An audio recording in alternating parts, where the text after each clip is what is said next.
ऊपर, ठीक है? त्योहार के बारे में जानते हो ना आप लोग? अच्छा, तो अभी हाल फिलहाल में कौन सा त्योहार आने वाला है? होली। होली के बारे में सब जानते हैं? अच्छा, कोई ये बताना चाहेगा होली क्यों मनाई जाती है? नहीं पता ना? मैं बताती हूँ कि होली क्यों मनाई जाती है ना? होली को किसी याद में मनाया जाता है और इसके पीछे क्या कहानी है जिस वजह से होली को सेलिब्रेट किया जाता है, ठीक है? तो होली जो है वो बुराई पर अच्छाई की विजय का प्रतीक है, ठीक है? ये कहानी जुड़ी हुई है प्रहलाद नाम के भगत से। एक छोटा सा लड़का होता है, इसका नाम क्या होता है? अरे देखो, एक छोटा सा लड़का होता है, इसका नाम होता है प्रहलाद, जो ईश्वर का भक्त होता है और ईश्वर की भक्ति करता है। जो प्रहलाद होता है उसके पिताजी क्या होते हैं? राजा, जो क्या होते हैं? एक राक्षस होते हैं। अब उन्हें अच्छा नहीं लगता कि उनका जो बेटा है उनकी पूजा नहीं करता और किसी और ईश्वर की पूजा करता है। तो राजा ने क्या किया? राजा ने अपनी बहन, जिसका नाम क्या था? होलिका, है ना? होलिका को कहा कि तुम इस प्रहलाद को अपनी गोद में लेकर आग में बैठ जाओ और जिससे क्या होगा? ये मर जाएगा। जबकि होलिका नहीं जलेगी, क्यों? क्योंकि उसे वरदान था कि वो आग से नहीं जल सकती। तो ठीक है, ऐसा ही किया गया। काफी सारी क्या हुई? लकड़ियां वगैरह जमाई गई ताकि उन दोनों को आग में बैठाया जा सके। जैसे ही होलिका प्रहलाद को गोद में लेके अग्नि में बैठी तो प्रहलाद तो बच गया, लेकिन जो होलिका थी वो जलकर भस्म हो गई। ऐसा क्यों हुआ? क्योंकि जो प्रहलाद था वो क्या था? ईश्वर का भक्त था। और जैसे ही वो अग्नि में बैठे, प्रहलाद ने ईश्वर का सुमिरन शुरू कर दिया, जिससे उसके शरीर पर एक कवच बन गया और उस कवच की वजह से वो आग में नहीं जल पाया, है ना?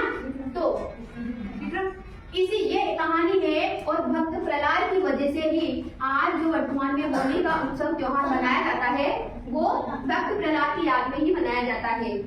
होली खेलते हैं, रंगों से खेलते हैं ना हम लोग, और रंगों से खेलने से पहले एक दिन क्या करते हैं? होलिका जलाई जाती है।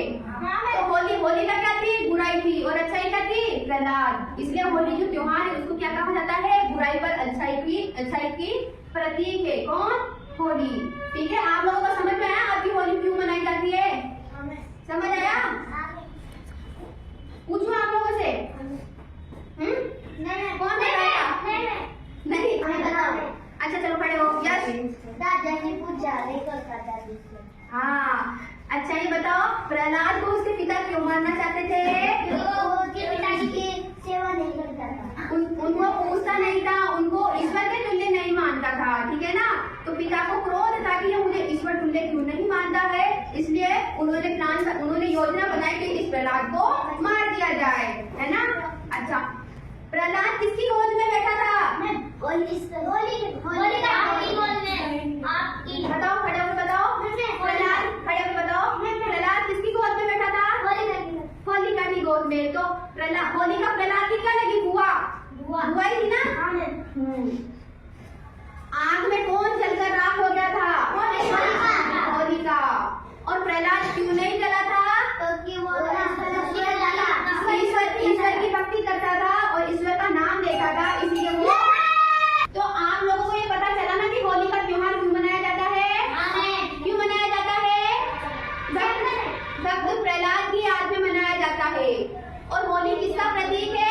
बुराई पर अच्छाई का प्रतीक है। क्या है? बुराई पर अच्छाई का प्रतीक है। किसका प्रतीक है होली? बुराई का अच्छाई का प्रतीक है। बुराई की हार हुई ना? होली का बुरी थी इसलिए जलकर भस्म हो गई और अच्छाई की विजय हुई ना? प्रहलाद का था अच्छा था इसलिए नहीं जला ना वो। तो इसलिए होली के त्योहार को क्या बोला जाता है? बुराई पर अच्छाई की विजय का प्रतीक है ना? मैं तो नहीं खेलती हूँ, अच्छा, किससे खेलते हो? रंग से खेलते हो कि गुलाल से?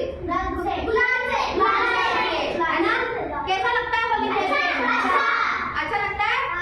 और इसके अलावा कुछ खाते पीते भी हैं क्या? क्या? दाल, बाटी, लड्डू। अरे होली के दिन क्या खाते हैं? ठंडाई पीते हैं, है ना? गुजिया खाते हैं, नहीं खाते क्या? तो फिर कचौड़ी खाते हैं, कचौड़ी भी खाते हैं, है ना? अरे नहीं खाते क्या? देखो, जब हम ना गुलाल से या रंगों से खेलते हैं तो घर पर ना मम्मी नहीं बनाती क्या अच्छी अच्छी स्वादिष्ट वेरायटी खाने की? गुजिया, कचौड़ी, दही बड़े, ठंडाई नहीं बनाते? बनाते हैं। पापड़ वगैरह हाँ? बनाते हैं। गेस्ट आते हैं